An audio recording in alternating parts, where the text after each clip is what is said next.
কালকেই মুরগিটা উঠে যাবে, আজকে রাত্রিবেলায় উঠে যাবে, সেই মুরগিটা আজকে শেষ।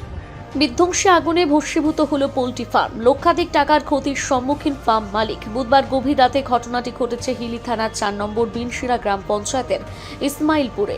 ঘটনাটি স্থানীয়দের নজরে আসতেই চাঞ্চল্য ছড়িয়ে পড়ে এলাকায়। স্থানীয় মানুষজন ও দমকল বাহিনীর চেষ্টায় আগুন নিয়ন্ত্রণে আসে। ঘটনার তদন্ত শুরু করেছে হিলি থানার পুলিশ।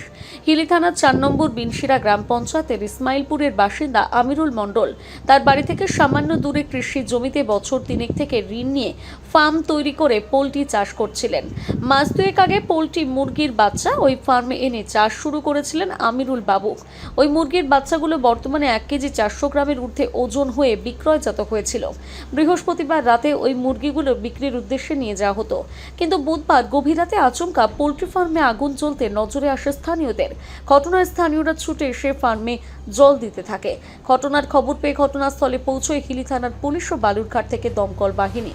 কিছুক্ষণের প্রচেষ্টায় আগুন নিয়ন্ত্রণে আসে, যদিও ততক্ষণে ওই ফার্মে উৎপাদিত 1200টি মুরগি আগুনে ঝলসে যায়। তার সঙ্গে ফার্মের আসবাবপত্র, যাবতীয় পরিকাঠামো পুড়ে ছাই হয়ে যায়। ইতিমধ্যে ঘটনা তদন্ত শুরু করেছে হিলি থানার পুলিশ। এই প্রসঙ্গে ক্ষতিগ্রস্ত পোল্ট্রি ফার্ম মালিক আমিরুল মণ্ডল বলেন, করছি তখন আমাকে পাশের বাড়ি এক বৌদি ডেকে বলে যে তোমার ফার্মে আগুন জ্বলছে। তখন সঙ্গে সঙ্গে সঙ্গে সঙ্গে আমরা আসে দেখি পুরোটাই আমার শেষ, আমার একদম পুরোটাই শেষ। অস্থির হয়ে গেছি। আমরা তো দেখি তো আমাদের অবস্থাটা খুব একটা ভালো না, মানসিক দিকটা খুব খারাপ অবস্থার মধ্যে আছে। আমার প্রায় মালই ছিল 3.5 লাখ টাকা, আর ফার্মের মোটামুটি 5 লাখ টাকার মতন চলে গেছে। সর্বমোট 5 লাখ টাকা ক্ষতি। প্রায় 8 লাখ টাকা, 8.5 লাখ। কতগুলো মুরগি ছিল? 1200। এগুলো কি বিক্রির মতো হয়েছিল? হ্যাঁ, বিক্রির মতন। আজকে তো ওজন? আজকে তুলতো ওজন, এক একটার ওজন হচ্ছে 400 ওজন ছিল। 1 কিলো 400-500? হ্যাঁ, 1 কিলো 400-500। আপনার কারোর সাথে শত্রুতা ছিল? না না না, আমার পাড়ার লোকের সঙ্গে ভালো একটা সম্পর্ক আছে, সবাই আমাকে ভালোবাসে।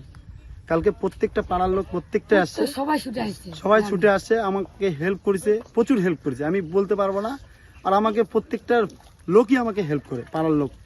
এখানে হিন্দু, মুসলমান, বৌদ্ধ, খ্রিস্টান কেউ বলে কেউ কথা না, আমাকে প্রত্যেকটা লোক এসে আমাকে হেল্প করেছে। কি কারণে তাহলে আগুনটা লাগলো বলে? আগুনটা আমি অনুভব করছি এটা যে কোনো কারণে লেগে গেছে, আমি বলতে পারছি না, ওরকম কাউকে মেনশন করেও কথা বলবো না, আমার কপালে। এই প্রসঙ্গে হিলি থানার পুলিশ জানিয়েছে, পুরো ঘটনাটি পুলিশ খতিয়ে দেখছে। হিলি থেকে বিশেষ প্রতিবেদন, নিউজ টুডে।